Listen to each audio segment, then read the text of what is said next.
Sự khác biệt quá lớn giữa Lamine Yamal và Kante.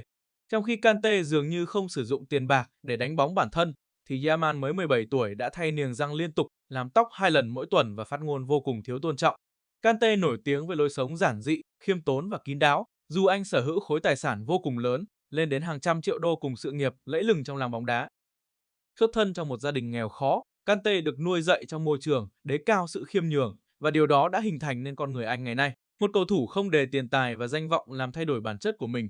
Khác với nhiều ngôi sao bóng đá khác, anh tránh xa ánh đèn sân khấu và lối sống xa hoa. Kante luôn chọn sự giản dị và kín đáo, đặt công việc, gia đình và bạn bè lên trên mọi giá trị vật chất.